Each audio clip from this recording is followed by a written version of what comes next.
নিত্যপণ্যের মতোই এখন লাগামহীন জরুরি পথ্য ঔষধ। করোনাকালীন এক দফা বাড়ার পর আবারও কোনো ঘোষণা ছাড়াই বেড়েছে বেশিরভাগ ওষুধের দাম। এই অবস্থায় চিকিৎসা খরচ মেটাতে দিশেহারা সাধারণ মানুষ। এর পেছনে ডলারের মূল্য বৃদ্ধিকে দুষছেন ব্যবসায়ীরা। কিছুই করার নেই বলছে ওষুধ প্রশাসন অধিদপ্তরও। তবে ওষুধের মূল্য নির্ধারণে স্বেচ্ছাচার ঘাটতি দেখছেন বিশেষজ্ঞরা। ওষুধের মূল্য বৃদ্ধি নিয়ে রফিকুল ইসলামের ধারাবাহিক প্রতিবেদনের আজ দেখুন প্রথম পর্ব।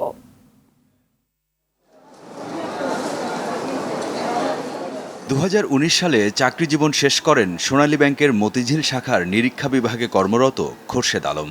স্বপ্ন ছিল অবসরে স্ত্রী সন্তানদের নিয়ে সুখে শান্তিতে দিন কাটাবেন। কিন্তু 2021 সালে হঠাৎ বুকে ব্যথা ওঠার পর জানতে পারেন তিনি হৃদরোগে আক্রান্ত। গেল 3 বছরে চিকিৎসা বাবদ খরচ হয়েছে 5 থেকে 6 লক্ষ টাকা, যার বেশিরভাগ চলে গিয়েছে ওষুধ ক্রয়ের পিছনে। 1, 2, 3 ঢাকায় জমি জিতে নিন 100% ক্যাশব্যাক সহ 20 কোটি টাকার পুরস্কার।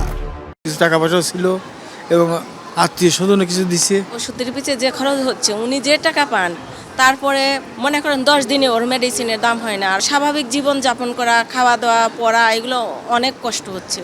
ওষুধের দাম বাড়ায় দিশেহারা রোগীরা। আগে যে ওষুধ কিনতে 200 টাকা, এখন 400 টাকা। সব ওষুধের দাম বাড়ছে এবং উইদাউট নোটিশে বাড়ছে দাম। বিনা ওষুধ কিনায় মানুষ মারা যাবে, এই হারে দাম বাড়াই দিছে। করোনা মহামারীর সময় ওষুধের যে দাম বেড়েছিল তা আর কমেনি। চলতি বছরের শুরু থেকে আবারও শুরু হয়েছে অস্থিরতা। সব থেকে বেশি বেড়েছে অ্যান্টিবায়োটিক জাতীয় ওষুধের দাম। ব্যবসায়ীরা বলছেন, ডলারের মূল্য বৃদ্ধির কারণে ওষুধ তৈরির সব কাঁচামাল আমদানিতে বেড়েছে খরচ, আর তাই বেড়েছে ওষুধের দাম। 1, 2, 3 ঢাকায় জমি জিতে নিন 100% ক্যাশব্যাক সহ 20 কোটি টাকার পুরস্কার। ডলারের অবস্থা হলো 130 টাকা করে, এবং এমন অবস্থা হলে আমরা আমাদের এলসিকে কোনো ব্যাংক করতে চাই না, যার ফলে অনেক ওষুধই আমরা যারা পুরানো র ম্যাটেরিয়াল ছিল আমরা কোনো কম করে সরবরাহ করতেছিলাম। এইটা হলো ওষুধ দাম বাড়ার কারণ। ওষুধ প্রশাসন অধিদপ্তর সম্প্রতি ওষুধের দাম বাড়াকে স্বাভাবিক হিসেবেই দেখছেন। আন্তর্জাতিক বাজারের জন্য, ডলারের ক্রাইসিস এর জন্য কিছু ওষুধের দাম এই ডলারকে এইটাকে সমন্বয় করা হচ্ছে। 10-12%, 15% এরকম 170 আইটেমের দাম মূল্য নির্ধারণ করতে পারি। এর বাইরের মূল্যগুলো কোম্পানি নিজেরাই করে, আমাদের কাছে শুধু প্রাইস সার্টিফিকেট নাই। বিশেষজ্ঞরা বলছেন, ওষুধের মূল্য নিয়ন্ত্রণে আইনের সঠিক প্রয়োগের পাশাপাশি প্রয়োজন স্বচ্ছতা।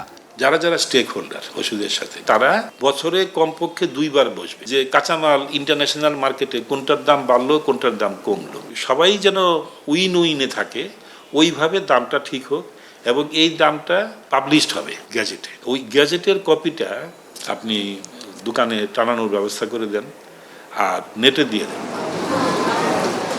কিছুদিন আগেও যে নাপা সিরাপটি বিক্রি হচ্ছিল 15 টাকায়, সেই নাপা সিরাপ এখন বিক্রি হচ্ছে 35 টাকা।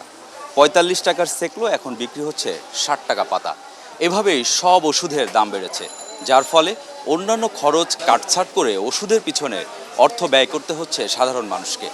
মধ্যস্বত্বভোগীদের দৌরাত্ম্য কমিয়ে বাজার নিয়ন্ত্রণের মাধ্যমে লাগামহীন ওষুধের উচ্চমূল্য নিয়ন্ত্রণের দাবি সাধারণ মানুষের। রফিকুল ইসলাম, RTV, ঢাকা।